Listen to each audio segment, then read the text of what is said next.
Russia Ukraine যুদ্ধ থামাতে Vladimir পুতিনের আগ্রহ আছে এমন ধারণা ভুল বলে জানাচ্ছে সিএনএন এর বিশ্লেষণ। পুতিন কোনো চুক্তির দিকে এগোচ্ছেন না, বরং একটি চুক্তির জন্য তাকে যেভাবে তোষামোদ করে বোঝানোর চেষ্টা চলছে সেটি তিনি উপভোগ করছেন।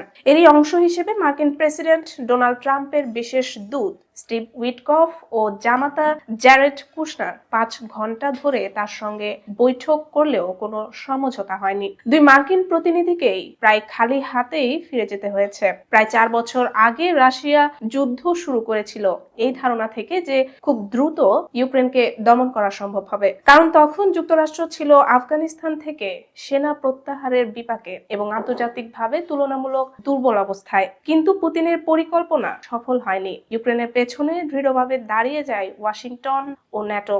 এর ফলে ইউক্রেন অনেক ক্ষেত্রেই কৌশলগত সুবিধা পেতে শুরু করে এবং এমন পরিস্থিতিতেও তৈরি হয় যখন মনে হয়েছিল যুদ্ধক্ষেত্রে ইউক্রেনেই এগিয়ে যাচ্ছে।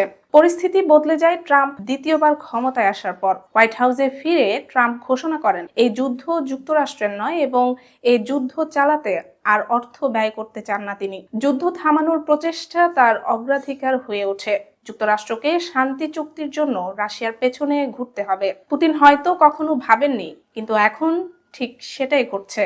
পুতিন উপলব্ধি করছেন যতদিন যুদ্ধ চলবে ততদিন তিনি আলোচনায় সুবিধাজনক অবস্থানে থাকবেন। এদিকে চুক্তির যে কথা চলছে তা দ্রুত হবে এমন সম্ভাবনা এখন প্রায় নেই বলেই মনে হচ্ছে। ট্রাম্প থ্যাঙ্কস গিভিং এর আগে একটি চুক্তি চেয়েছিলেন, কিন্তু এখন সেটি মরীচিকার মতো।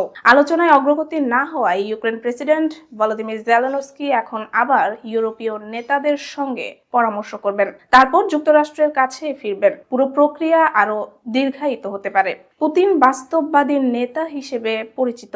তিনি পরিস্থিতির সুযোগ নিতে জানেন এবং এই যুদ্ধকে নিজের বৃহত্তর রাজনৈতিক লক্ষ্য পূরণের হাতিয়ার হিসেবে দেখছেন। তার লক্ষ্য কেবল ইউক্রেনে জয় পাওয়া নয়, বরং বৈশ্বিক নিরাপত্তা ব্যবস্থার ভারসাম্য নতুন করে গড়া এবং বহু দশক ধরে মার্কিন আধিপত্য যে প্রভাব ছিল তা বদলে দেওয়া। ক্ষমতায় টিকে থাকার জন্য যুদ্ধকে তিনি কার্যকর কৌশল হিসেবে ব্যবহার করছেন।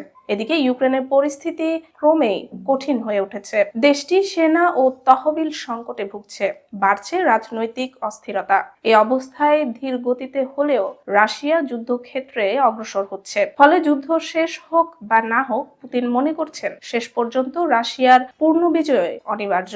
সব মিলিয়ে তিনি তার দীর্ঘমেয়াদী ভূ রাজনৈতিক লক্ষ্য পূরণের দিকে আরো কাছাকাছি চলে যাচ্ছেন।